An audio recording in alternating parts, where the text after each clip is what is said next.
नमस्कार दोस्तों, आप सभी का एक बार फिर से फ्री एजुकेशन पर स्वागत है। आज की इस वीडियो में हम बात करने वाले हैं क्लास 10th के model test paper subject science का, जो कि अगर आप देखेंगे तो हिमाचल प्रदेश स्कूल शिक्षा बोर्ड धर्मशाला की वेबसाइट में अभी मॉडल टेस्ट पेपर जो है वो अपलोड कर दिए गए हैं।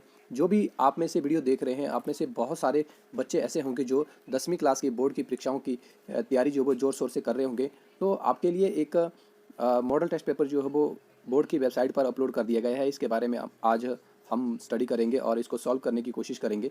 तो आपको बता दूं, यह आपका जो पेपर होगा, जैसे मान लो साइंस का पेपर है, साइंस का पेपर जो है वो मैक्सिमम मार्क्स 60 यानी 60 नंबर का ये होगा। और इसमें 3 घंटे जो आपको पेपर को करने के लिए मिलेंगे। इसमें पेपर करने से पहले बच्चों के लिए कुछ दिशा निर्देश जो कि बहुत ज़रूरी होते हैं दिए हुए हैं। तो पेपर करने से पहले इन दिशा निर्देशों को अच्छे से एक बार रीड कर लेना चाहिए, पढ़ लेना चाहिए, क्योंकि बच्चे जो है वो इन स्पेशल इंस्ट्रक्शन विशेष निर्देश को जो है वो पढ़ते नहीं हैं और पेपर में जो है वो गलतियाँ कर लेते हैं। तो पहला विशेष निर्देश जो है वो इसमें ये दिया हुआ है कि सभी प्रश्नों का उत्तर जो वो अनिवार्य है। All the questions are compulsory. आपको सभी प्रश्न का उत्तर जो वो देना पड़ेगा। दूसरा निर्देश ये है कि प्रश्न के उत्तर देते समय जो प्रश्न संख्या प्रश्न पत्र में दर्शाई गई है, उत्तर पुस्तिका पर वही प्रश्न संख्या लिखना अनिवार्य है। ये निर्देश जो वो सबसे ज़्यादा इम्पोर्टेंट है, क्योंकि बच्चे जो वो अक्सर पेपर करती बार गलती ये कर लेते हैं कि कई बार जो वो क्या करते हैं कि जैसे मान लो प्रश्न पत्र में प्रश्न नंबर 10 दिया हुआ है और पेपर में लिखती बार उसको सबसे पहले कर रहे हैं, तो वो प्रश्न नंबर 1 डाल देते हैं। तो आप लोगों ने ऐसा नहीं करना है। प्रश्न पत्र में जो प्रश्न संख्या दी होती है वही आपने आंसर शीट में डालनी होती है। जैसे मान लो आप प्रश्न नंबर 10 को सबसे पहले पेपर में अटैम्प्ट कर रहे हैं, क्योंकि वो आपको सबसे अच्छे जो वो अच्छी तरह से वो आपको आता है, तो आपने पेपर में भी प्रश्न नंबर 10 ही डालना है। तो तीसरा इसमें निर्देश दिया हुआ है कि 1 से 12 पहले 12 प्रश्न जो है वो बहुविकल्पी प्रश्न दिए हुए हैं, जो कि 1 मार्क्स के रहेंगे।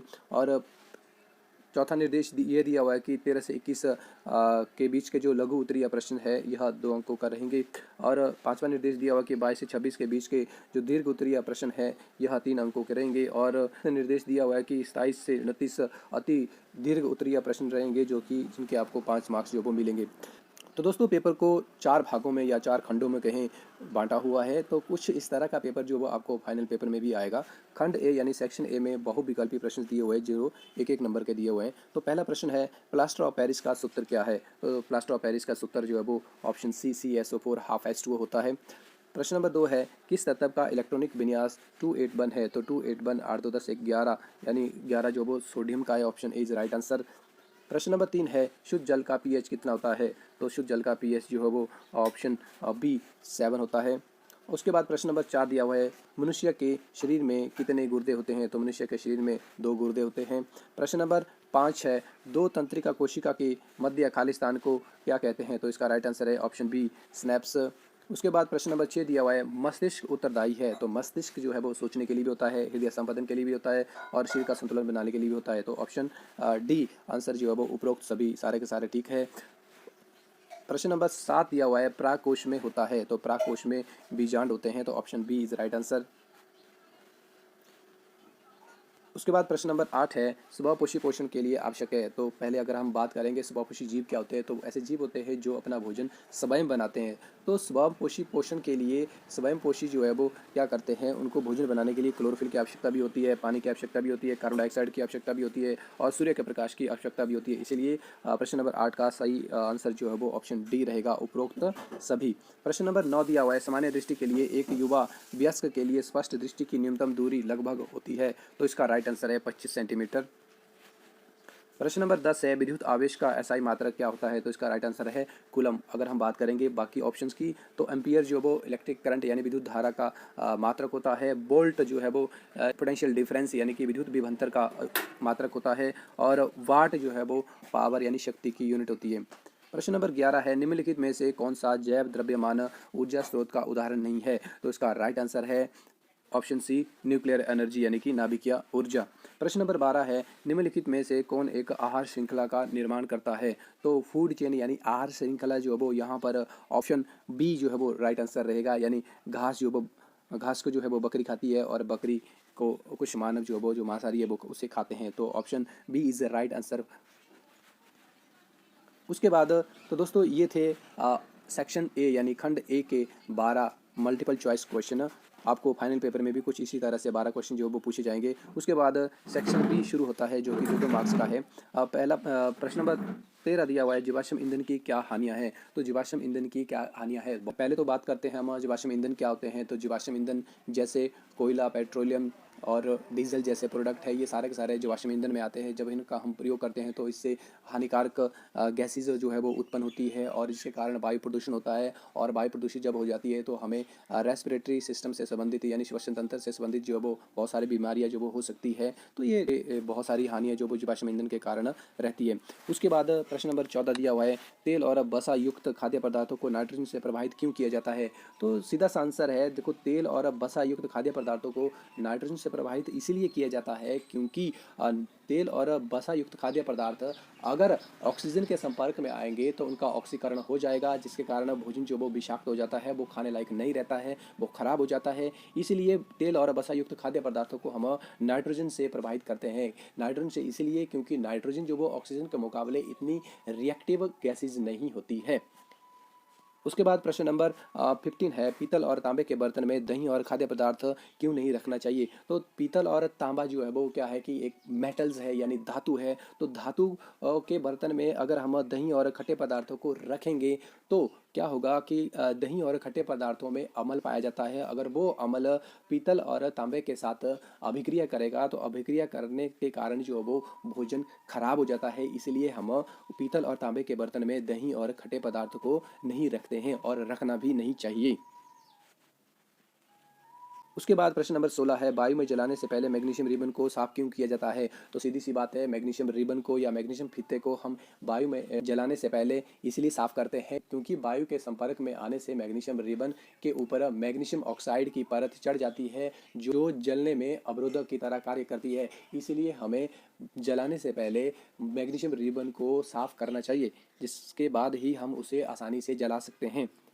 उसके बाद प्रश्न नंबर 17 है, प्रकाश संश्लेषण के लिए आवश्यक प्रत्येक कच्ची सामग्री पौधे को कहाँ से प्राप्त होती है। तो सबसे पहले हम बात करेंगे प्रकाश संश्लेषण की। तो प्रकाश संश्लेषण में हमें कार्बन डाइऑक्साइड चाहिए होती है, H2O चाहिए होता है, क्लोरोफिल चाहिए होती है और सनलाइट चाहिए होती है। तो सीधी सी बात है, कार्बन डाइऑक्साइड हमें हवा से वायुमंडल से प्राप्त होती है। वाटर जो वो पेड़ पौधे जड़ों के द्वारा मिट्टी से प्राप्त करते हैं और क्लोरोफिल जो वो प्लांट्स के पत्तों में होती है और लाइट जो है वो सूर्य से प्राप्त की जाती है। तो इस प्रकार प्रकाश संश्लेषण की प्रक्रिया पौधों में पूरी होती है और इसलिए पौधों को स्वयंपोषी भी कहा जाता है। प्रश्न नंबर 18 है, मधुमेह के कुछ रोगियों का उपचार इंसुलिन के इंजेक्शन द्वारा क्यों किया जाता है। तो सीधी सी बात है, अगर हम बात करेंगे इंसुलिन के इंजेक्शन की, तो इंसुलिन का इंजेक्शन इसलिए दिया जाता है क्योंकि इंसुलिन जो है वो एक हार्मोन है और इस इंसुलिन हार्मोन को सिक्रीट करने वाला ऑर्गन जो है वो पेनक्रियाज होता है। पेनक्रियाज इस इंसुलिन हार्मोन को सिक्रीट करता है और यह इंसुलिन हार्मोन का कार्य होता है हमारी बॉडी में ग्लूकोज के लेवल को कंट्रोल करके रखना। अब हमारी बॉडी में पेनक्रियाज जो है वो अच्छे से यानी अग्नाशय ग्रंथि जो है वो अच्छे से कार्य नहीं करती है, तो वो पर्याप्त मात्रा में इंसुलिन हमारी बॉडी में नहीं बनता है, जिसके कारण हमारे बॉडी में ब्लड के अंदर ग्लूकोज का स्तर या शुगर लेवल जो है वो बढ़ जाता है, जिसके कारण डॉक्टर इंसुलिन का इंजेक्शन जो है वो लगाने की सलाह देते हैं। तो उसके बाद प्रश्न नंबर 19 दिया हुआ है, एक तंत्रिका कोशिका न्यूरॉन की संरचना बनाइए। तो यह बिल्कुल आसान सा डायग्राम जो वो इसका बनेगा। मैं थोड़ी सी कोशिश करूँगा इसको बनाने की। कोई यह कुछ इस तरीके से बनेगा। ये यहाँ पर यह न्यूक्लियस दिया हुआ है और यह डेंड्राइट्स है, यह सेल बॉडी है, यह एक्सोन है और यह नर्व एंडिंग है। कुछ इस तरह का स्ट्रक्चर जो वो तंत्रिका कोशिका का रहेगा। जो न्यूरॉन की अगर हम बात करेंगे तो यह ब्रेन की स्ट्रक्चरल एंड फंक्शनल यूनिट होती है जो सूचनाओं को एक स्थान से दूसरे स्थान तक पहुँचाने में हेल्प करती है या इसके फंक्शन रहे। उसके बाद प्रश्न नंबर 20 दिया हुआ है, किसी अंतरिक्ष यात्री को आकाश नीले की अपेक्षा काला क्यों प्रतीत होता है। तो हम धरती से आकाश को देखेंगे तो आकाश हमें नीले रंग का दिखाई देता है, लेकिन जब एस्ट्रोनॉट अंतरिक्ष में जाते हैं तो उन्हें आकाश जो वो नीले की अपेक्षा काले रंग का दिखाई देता है। तो उसका सबसे बड़ा कारण यह होता है क्योंकि जब अंतरिक्ष यात्री अंतरिक्ष में जाते हैं तो वहाँ से उन्हें आकाश जो वो काले रंग का दिखाई देता है। वो इसलिए दिखाई देता है क्योंकि अंतरिक्ष में वायुमंडल उपस्थित नहीं है, जिसके कारण अंतरिक्ष यात्री को काला दिखाई देता है, जबकि हमें धरती से आकाश नीले रंग का दिखाई देता है क्योंकि धरती में वायुमंडल है। उसके बाद प्रश्न नंबर 21 है, उत्तम ईंधन किसे कहते हैं, यानी कि गुड फ्यूल जो है वो क्या है। अब सीधी सी बात है, जब हमने ऊपर एक प्रश्न में बात की कि जीवाश्म ईंधन की हानियाँ क्या क्या है, तो उत्तम ईंधन जो है वो वही होगा जो कार्बन डाइऑक्साइड जैसी विषैली गैसें जो वो नहीं छोड़ेगा, यानी कि वायु प्रदूषित नहीं करेगा। और उत्तम ईंधन वही होगा जो हमें ईजिली अवेलेबल होगा और उत्तम ईंधन वही होगा जिसकी जो है वो लो कॉस्ट होगी, यानी कि वो हमें सस्ते दामों पर प्राप्त होगा। और उत्तम ईंधन वही होगा जो एक जगह से दूसरी जगह, यानी एक स्थान से दूसरे स्थान तक पहुंचाने के लिए हमें कोई बहुत बड़ी मुशक्क़त जो वो नहीं करनी पड़ेगी, यानी उसे इजीली जो है हम एक जगह से दूसरी जगह पहुंचा सकते हैं, उसे ही गुड फ्यूल या उत्तम ईंधन मानेंगे। उसके बाद इसी प्रश्न को अगर आप उत्तम ईंधन वाला प्रश्न नहीं करना चाहते हैं तो आप इस प्रश्न को भी जो है वो कर सकते हैं, पॉलीथीन की थैलियाँ प्रयोग पर प्रतिबंध क्यों आवश्यक है। इसका बिल्कुल आसान सा आंसर है, क्योंकि पॉलीथीन नॉन बायोडिग्रेडेबल वेस्ट में आता है। यह नेचुरल तरीके से कंपोस्ट में या सॉइल में कन्वर्ट नहीं होता है, इसीलिए पॉलीथीन की थैलियों पर प्रतिबंध जो है वो लगना आवश्यक है। पॉलीथीन को ख़राब होने के लिए या उसका ख़त्म होने के लिए जो है वो लाखों वर्ष लग जाते हैं।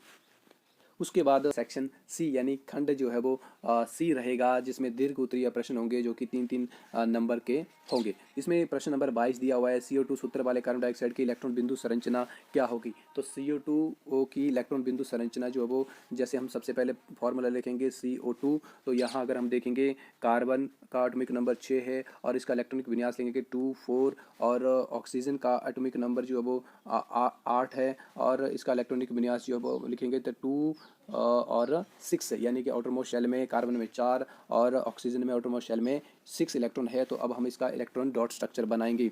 सबसे पहले हम सेंटर में लिखेंगे C और दोनों साइड 2 ऑक्सीजन लगा देंगे, क्योंकि 2 ऑक्सीजन दी हुई है। अब हम बैलेंस शेल में जो इलेक्ट्रॉन थे उनको हम डॉट के रूप में यहाँ पर लगा देंगे। अगर हम कार्बन का सबसे पहले लगाएंगे तो कार्बन के आउटर मोस्ट शेल में जो है वो 4 इलेक्ट्रॉन होते हैं, तो इसलिए हम यहाँ पर 4 डॉट जो है वो लगा देंगे। और दूसरा है ऑक्सीजन का तो आउटर मोस्ट शेल में 6 इलेक्ट्रॉन होते हैं, तो इसलिए ऑक्सीजन में हम 6 डॉट लगा देंगे। दोनों साइड डॉट लगेंगे ये।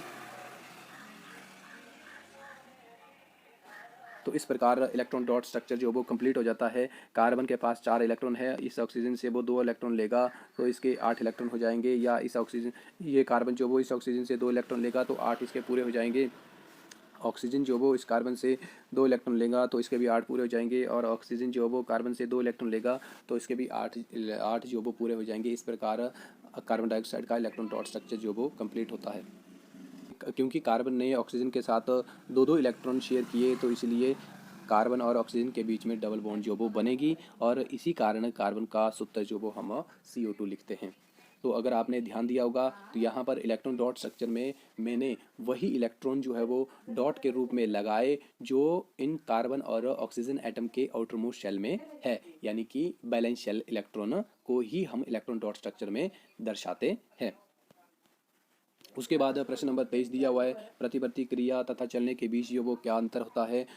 इसका उत्तर मैं आपको एक पिक्चर्स यहाँ इस वीडियो के बीच में लगा दूंगा, आप स्क्रीनशॉट लेकर के उसको पढ़ सकते हैं। उसके बाद प्रश्न नंबर 24 दिया हुआ है, ये चुंबकीय क्षेत्र रेखाएं, इसे भी आप अच्छे से खुद जो वो पढ़ सकते हैं। चुंबकीय क्षेत्र रेखाएं डायग्राम जो वो कुछ इस तरीके से निकलता है, इस तरीके से बनता है। अगर आपको ध्यान होगा, यहाँ क्षण चुंबक होता है, एक साइड को नॉर्थ एक साइड को साउथ, 2 बिंब होते हैं, और चुंबकीय क्षेत्र रेखाएं जो वो नॉर्थ से निकलती है और साउथ की तरफ जाती है।